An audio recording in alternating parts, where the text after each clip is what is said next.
আসসালামু আলাইকুম গাইস। আমি রেগুলার ব্লগার না, কিন্তু তবুও আজকে একটা ব্লগ করতে যাচ্ছি। তো আজকে কোরবানি ঈদের দ্বিতীয় দিন আমরা ঘুরতে যাচ্ছি গিলাতলায়, বনবিলাস যেটাকে বলে। সো প্রথমেই আমরা রাইডে উঠলাম চরকিতে। এটা খুবই সুন্দর, এর উপরে উঠলে মানে গিলাতলার প্রত্যেকটা ভিউ সুন্দরভাবে দেখা যায়। সো খুবই মজা করলাম আমরা।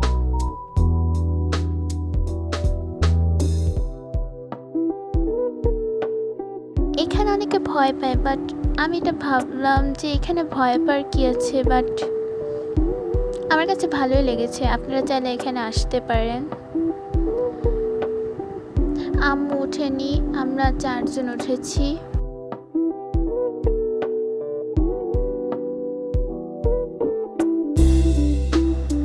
ওয়াও, এখান থেকে ভিউটা যা সুন্দর লাগতেছে।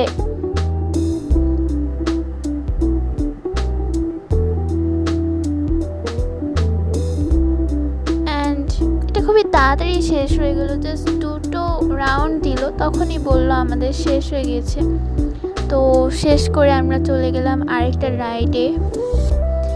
এই রাইডটা অনেক মাথা ঘুরায়, তাই রাইডটাকে আমরা ক্যান্সেল করলাম।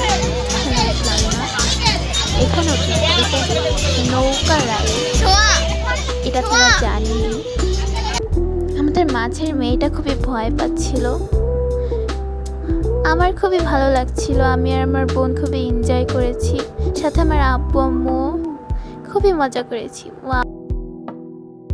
তো এখন আমরা সিলেক্ট করেছি লাস্ট রাইড হিসেবে ট্রেন।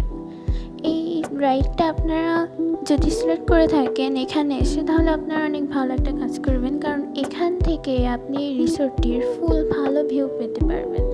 তো আসলে ঝামেলা হচ্ছে এই সকল কিছু রাইডে ওঠার আগে আপনার অবশ্যই ওয়েট করতে হবে, কারণ এটা যেহেতু ঈদের সময় এবং এই রিসোর্টে অলওয়েজ মানুষদের ভিড় থাকে, তার জন্য আপনাদের একটু ওয়েট করতেই হবে। আমরাও অনেক ওয়েট করেছি, সেগুলো আমি আর ভিডিওতে দেইনি।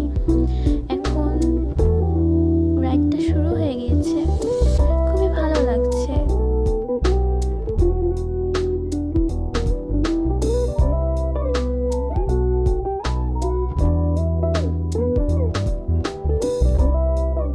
রাইডটি জাস্ট 2টা রাউন্ড দিয়ে শেষ হয়ে গেল। আর এই রাইডটির পর আমরা ভাবলাম আমরা এখানে থাকবো না, আমাদের বাসায় চলে যাব। সো রাইডটা এখন শেষ হয়ে গেল, এখন আমরা বাসায় চলে যাব। সবাই